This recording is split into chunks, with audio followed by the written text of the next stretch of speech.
Ça me fait rire quand vous dites que l'Occident cherche l'embrasement. Je comprends pourquoi en 1944 il y avait autant de collabos quand je vois tous les pro-russes bien au chaud en Occident. Je crois que tu oublies quelques éléments essentiels de ce qui s'est passé il y a quelques années. Pour commencer, les résistants français étaient une toute petite minorité. Tout le reste ont collaboré. Mais ça, l'histoire, ils t'en parlent pas trop, ils essayent un peu de cacher tout ça. On ne parlera pas non plus de la division Charlemagne, des volontaires français qui sont allés combattre aux côtés du petit moustachu allemand à l'époque. On va pas parler bien évidemment des financements qu'avait reçu le petit moustachu en Allemagne. Prescott Bush, le sénateur américain qui est le patriarche de la dynastie Bush. On va pas parler de son implication dans l'armement, dans l'acier et dans le pétrole et la collaboration avec le régime à l'époque allemand. D'ailleurs, tu pourras m'expliquer pourquoi la France, l'Allemagne, l'Italie, les États-Unis, l'Angleterre et certains autres pays qui sont censés être des gentils petits garçons ont refusé de signer la résolution soumise à l'ONU par la Russie qui consistait à combattre la glorification de l'idéologie du petit moustachu.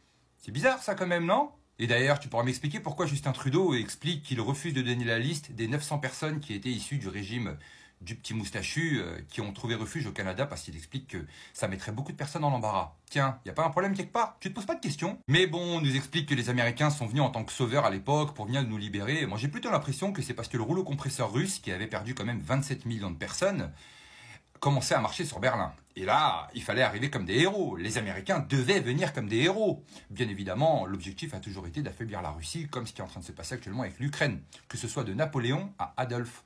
Jusque maintenant, ça a toujours été d'affaiblir la Russie. Faudra m'expliquer aussi pourquoi l'OTAN, qui est une armée défensive normalement constituée en 1949, commence à arriver jusqu'aux portes de la Russie, qui a toujours été opposée à la venue des armes à ses portes, chose qui est totalement normale, il me semble, non? Tu réagirais comment, toi? Ah, ces gentils Américains qui venaient pour nous libérer la France, merci à eux. Tu connaissais ce reportage? Tiens, regarde ça. La mémoire a conservé l'image du GIs héroïque, libérateur adulé par la population française. Mais, comme l'ont démontré plusieurs travaux récents, la réalité est plus complexe. Les soldats américains étaient des engagés volontaires. Pour les motiver, Washington multiplie les stéréotypes sur les Françaises, présentées comme légères. On leur diffuse des images de GIs entourés par des femmes, embrassés par des femmes, quand bien même ces baisers sont souvent forcés. Voilà pourquoi nous nous battons, titre le journal de l'armée. On leur vend l'idée qu'une fois sauvées, les Françaises voudront les récompenser.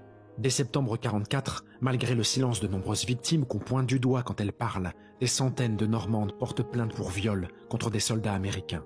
Les spécialistes estiment à 3500 le nombre de Françaises violées en une année, dont 208 et 30 meurtres dans le département de la Manche. 116 soldats passent en cour martiale, mais pas n'importe lesquels. L'US Army est ségrégationniste. Elle sévit plus facilement à l'encontre des soldats noirs, bouc émissaire bienvenu. Ils représentent plus de 80% des soldats condamnés. Mais bon, c'est nous les collabos, oui, bon, d'accord, ok, on a compris.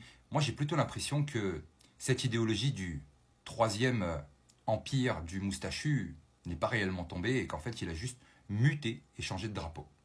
Mais bon, on n'a pas le droit de se poser de questions parce que sinon, on est traité soit de platiste, soit de conspirationniste, soit de collabo. Une chose est sûre, la vérité va arriver tôt ou tard. Et je suis sûr que ça va te faire mal à toi. Allez, prends soin de toi, profite du spectacle et je te dis à bientôt.